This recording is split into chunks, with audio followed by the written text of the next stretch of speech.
Reproduction हम लोगों ने देख लिया कि reproduction is not really the definitive character because of the mules, worker bee और स्टराइल कपल।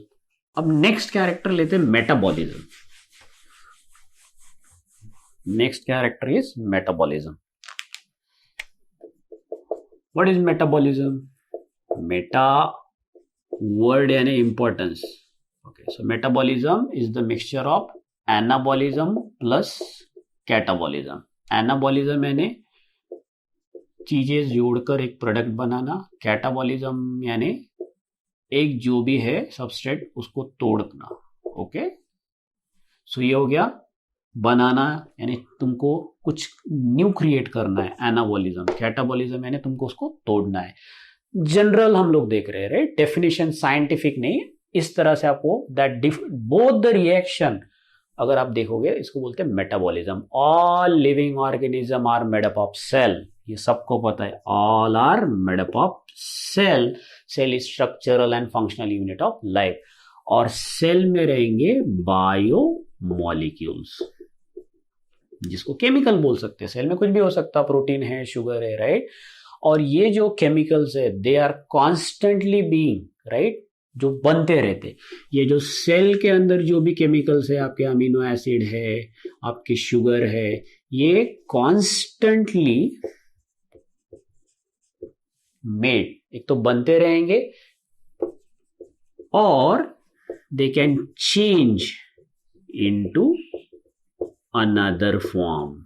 जैसे प्रोटीन सिंथेसिस में अमीनो एसिड की चेन बनेगी, तो ये जोड़ के क्या बना? एक प्रोटीन बना, राइट? लेकिन अगर एक एक देखोगे तो क्या है? सिर्फ अमीनो एसिड हो गया। सो दे कॉन्स्टेंटली मेड और they can change into another one.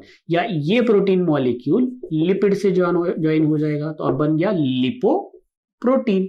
Lipoprotein. सो देखो, दे कॉन्स्टेंटली बीइंग मेड और दे चेंज इनटू अनदर, लेकिन ये चालू रहेगा आपके इसमें, राइट, इन द सेल। ऐसे कन्वर्शन को, right, they are constantly being made and change into another biomolecule, ये सारे कन्वर्सेशन रिएक्शन को हम लोग बोलते हैं मेटाबॉलिज्म। ये सब करना सेल में, इसी को बोलते हैं मेटाबॉलिज्म।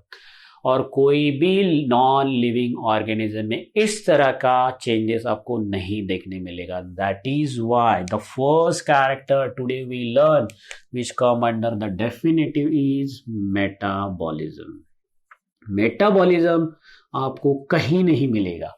इस मेटाबॉलिज्म को कोई एक्सेप्शन भी नहीं है, चाहे वो यूनिसेल्युलर ऑर्गेनिज्म हो, मल्टीसेल्युलर हो, कुछ भी हो, मेटाबॉलिज्म हर इसमें होगा, because all are made up of cell. और सेल जब तक मेटाबॉलिज्म नहीं होगा तब तक सेल लिविंग नहीं रहेगा, right? So metabolic reaction, you can demonstrate the metabolic reaction outside the body. जरूरी नहीं कि आप सेल के अंदर ही है, ये सेम रिएक्शन, सेम जो सेल के अंदर रिएक्शन हो रही है, हम लोग बॉडी के बाहर भी कर सकते हैं लेबोरेटरी में। You can also demonstrate outside the body. Okay, so this which is perform, हम लोग ये सेम रिएक्शन टेस्ट ट्यूब में करके लेबोरेटरी में कर सकते ना। सेम जैसे अमीनो एसिड जोड़ जोड़कर यहां अगर प्रोटीन बनता होगा तो हम लोग लेबोरेटरी में भी कर सकते हैं, right? So basically it is not about कि सेम रिएक्शन अंदर हो रही है बाहर हो रही है, क्योंकि सेल के अंदर हो रही है, right? So that is the reason, ये हम लोगों ने प्रूव भी कर दिया बाहर करके कि this is the definitive properties of all, hence cellular organisation. दूसरा, cellular organisation. Cellular organisation of the body is again the definitive character, यानी सेल, ये सारी चीजें करने के लिए सेल को एनर्जी चाहिए, तो सेल को माइटोकॉन्ड्रिया चाहिए, माइटोकॉन्ड्रिया चाहिए, पर जो भी है फोल्ड्स चाहिए, जेनेटिक मटेरियल चाहिए, साइटोप्लाज्म है। ये क्या है? बेसिकली ये सेल का एक ऑर्गेनाइजेशन है।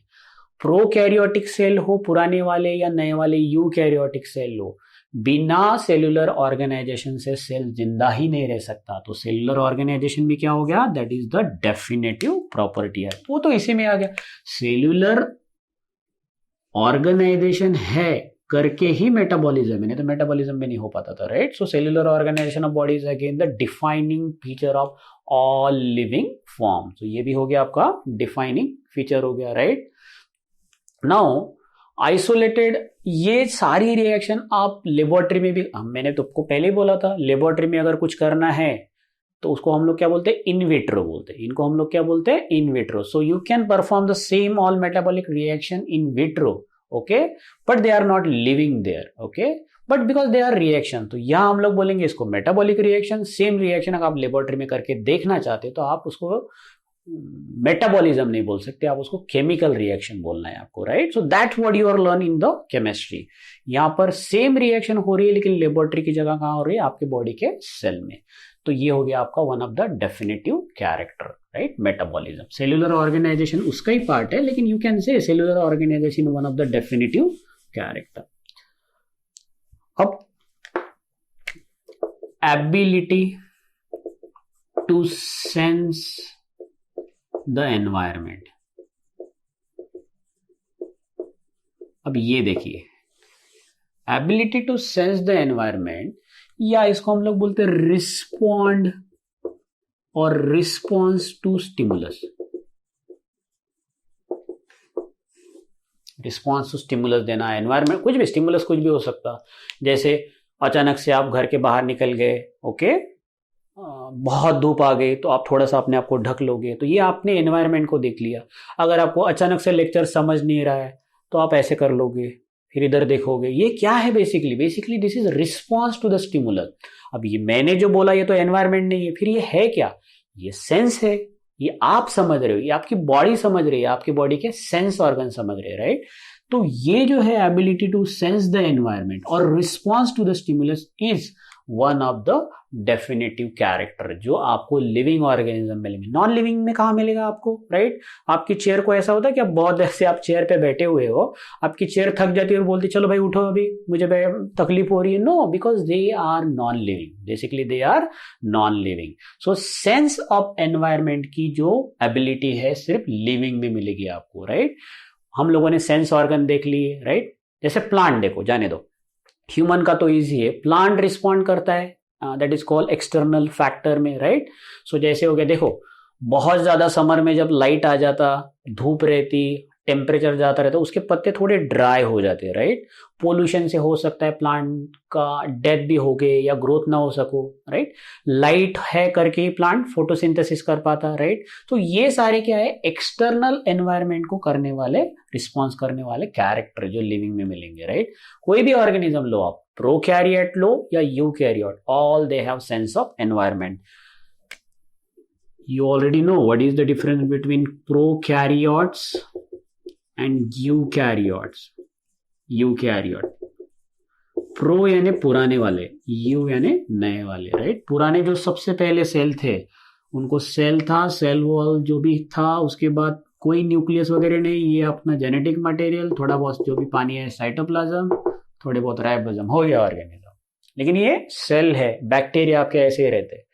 प्रोकैरियोट. यूकैरियोट, सेल मेम्ब्रेन हो गया, न्यूक्लियस हो गया, कवर्ड जेनेटिक मटेरियल, माइटोकॉन्ड्रिया अलग से हो गया, क्लोरोप्लास्ट अलग से हो गया.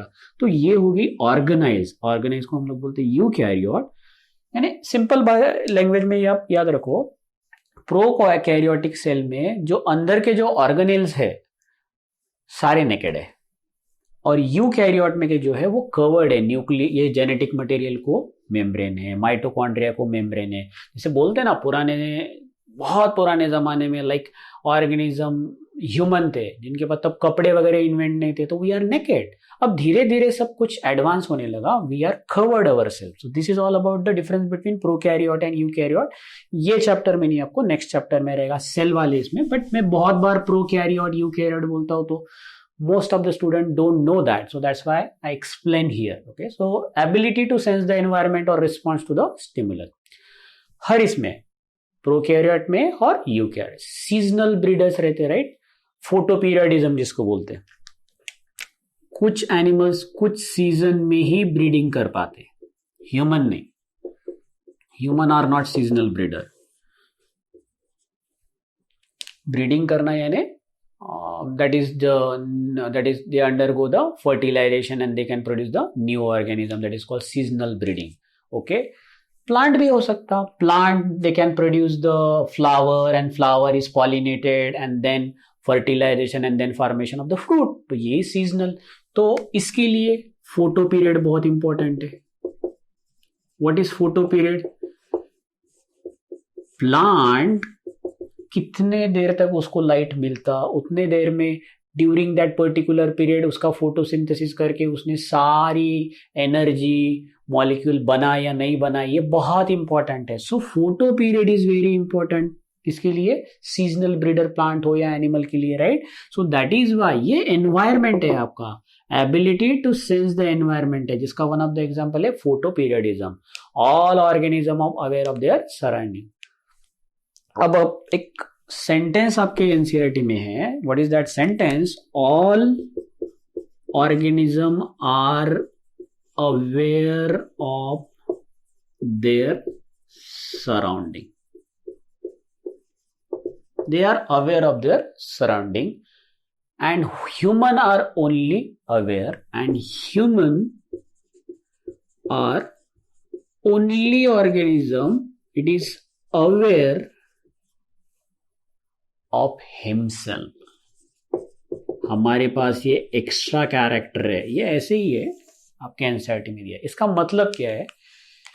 ठीक है, सारे लिविंग ऑर्गेनिज्म बाहर का वो उनका सेंस है कि वो अवेयर रहते सराउंडिंग से, लेकिन ह्यूमन को खुद से भी अवेयरनेस है, उसको पता है वो क्या कर रहा है, कैसे कर रहा है, वो he has a awareness, he has the awareness of himself.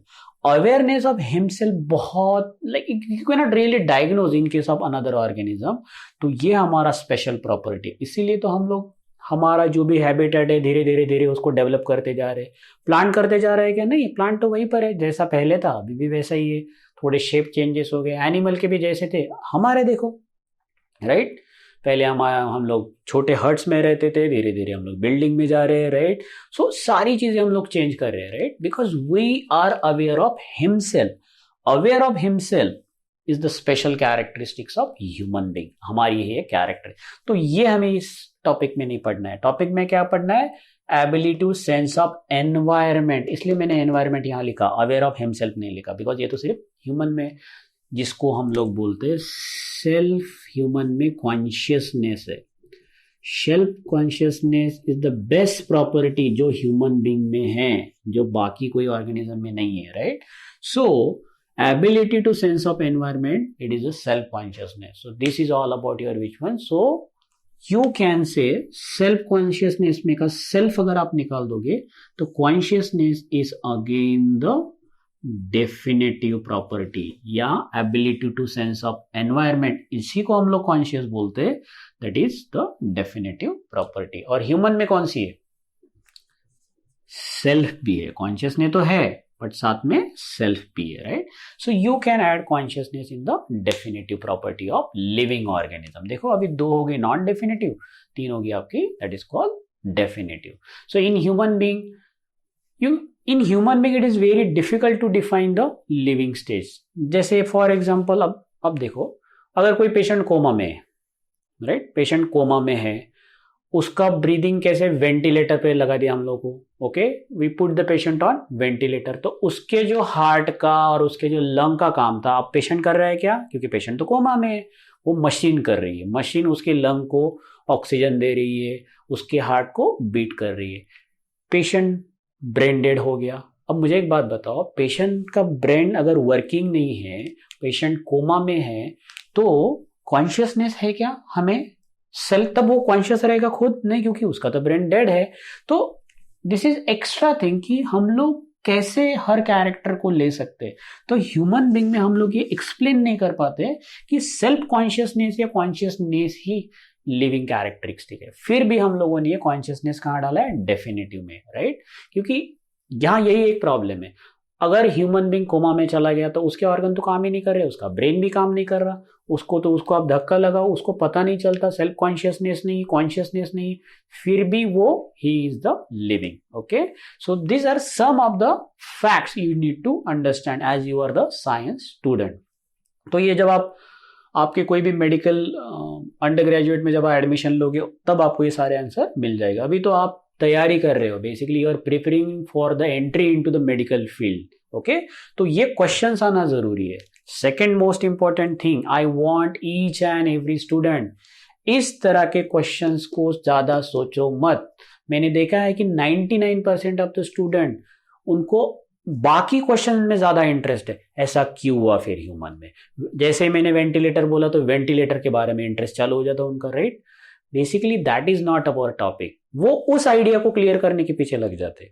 हमें वो आइडिया क्लियर नहीं करनी है, हमें थियरी और ये आइडिया क्लियर करनी है। वो आइडिया क्लियर करने के लिए आपको पूरा सामने under graduate post graduate education है, वहां आपको सारे आंसर मिल जाएगा। आंसर क्वेश्चंस तो बहुत है, लंग क्या है, हार्ट क्या है, बट किस क्वेश्चन पर आपको फोकस करना है, that is more important. So I want you to focus this character, right? So this is why I'm saying this, because lot of students they get divert, वो ventilator क्या है, अरे भाई इधर ध्यान दो आप, राइट?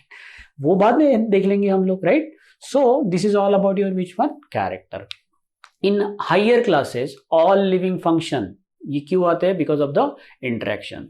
सो अब अगर आप देखोगे प्रॉपर्टीज ऑफ कोई भी ऑर्गन का प्रॉपर्टीज देख लो या टिश्यू का प्रॉपर्टीज देख लो, okay, is not present in the cell. ये एक ऑर्गन है, इस ऑर्गन का प्रॉपर्टीज, जो भी इसका काम है, प्रॉपर्टी बोलो या फंक्शन बोलो, इस ऑर्गन का, जैसे आपका हार्ट है, उसका काम है सर्कुलेशन। क्या काम है आपके हार्ट का? सर्कुलेशन है। उसकी प्रॉपर्टी क्या है? सर्कुलेशन है। ये जो ऑर्गन या टिश्यू है, इसकी जो प्रॉपर्टी है वट एवर सर्कुलेशन, ये सेल में नहीं रहती। जिस सेल से ये बना है उस सेल में सर्कुलेशन की प्रॉपर्टी नहीं रहती। याद रखो ठीक से, this is very very important. Cell का फंक्शन नहीं है सर्कुलेशन करना, राइट? ये सारे सेल मिलकर एक दूसरे के साथ इंटरेक्शन करके उन्होंने एक काम चालू किया और उस फंक्शन को बोलते हैं circulation, right? So interaction is very very important. So if cell want to perform any function, special function like circulation, उनको एक दूसरे के साथ आकर एक टिश्यू बनाना पड़ेगा, एक ऑर्गन बनाना पड़ेगा, और फिर उनका वो प्रॉपर्टीज बनेगा और इंटरेक्शन और उनका फंक्शन निकलेगा, right? So basically what I want to say you, okay, interaction is very important if you want to perform certain specific function. This interaction result is the properties. ये interaction होने के बाद ही कुछ particular function होगा, नहीं तो एक cell circulation कर पाएगा क्या? नहीं। पूरा जब वो ऑर्गन बनेगा तब वो फंक्शन कर पाएगा। So we can say that living organism कैसे है? सेल्फ रेप्लिकेटिंग है, इवॉल्विंग है, सेल्फ रेगुलेशन, वो अपना खुद के फंक्शन धीरे धीरे हायर क्लास में हम लोग बोल रहे हैं, हायर ऑर्गेनिज्म जैसे ह्यूमन हो गए, एक्सटर्नल को हम लोग स्टिमुलाई कर रहे हैं। सो this is what the subject is. So biology is the story of life, हमारी जो लाइफ की स्टोरी है ऑन द अर्थ। एंड दूसरा है बायोलॉजी में हमको पढ़ना स्टोरी ऑफ इवोल्यूशन। सो क्या पढ़ना है हमको बायो में? Story of life on earth, ये पहली चीज पढ़नी है, राइट? दूसरा हमें पढ़ना है स्टोरी ऑफ इवोल्यूशन। किसका इवोल्यूशन? लिविंग ऑर्गेनिज्म का। ये हमें पढ़ना है। ये आपके कैरेक्टर खत्म। क्या पढ़ना है बायो में? Story of life on earth, कैसे, क्या लाइफ की स्टोरी है, हार्ट क्या काम करता है, लंग क्या काम करता है, ये हमें स्टोरी पढ़नी है। दूसरा हमें पढ़ना है कैसे इवॉल्व हुआ ऑल द ऑर्गेनिज्म। अगर आप देखोगे पुराने वाले, पास्ट है, प्रेजेंट है, they all are linked together. सारे ऑर्गेनिज्म देखो, सारे एक दूसरे से लिंक है बाय वन कैरेक्टर और सम other character, right? So all organism they are related, present हो, past वाले हो, they are linked है together, okay, by sharing some common character भी बोल सकते हैं, या जेनेटिक मेकअप भी बोल सकते हैं, या मटेरियल बोल सकते हैं, रिलेटेड है, ओके, बट वैरिंग डिग्री से, राइट? थोड़े थोड़े डिग्री ज्यादा है। जैसे हमारे इसमें, हमारे पास टेल बोन है, लेकिन हमारी टेल ये है क्या, डेवलप है क्या? नहीं है, लाइक 0.1% ही डेवलप है। लेकिन सेम टेल अगर आप देखोगे मंकी में है, राइट, तो वहां पर फुल्ली डेवलप है। सो यहाँ पर 1% है, मंकी में व्हाट इज दैट कॉल 100% है। तो varying degree is very important, right? Common है कैरेक्टर, लेकिन वैरिंग डिग्री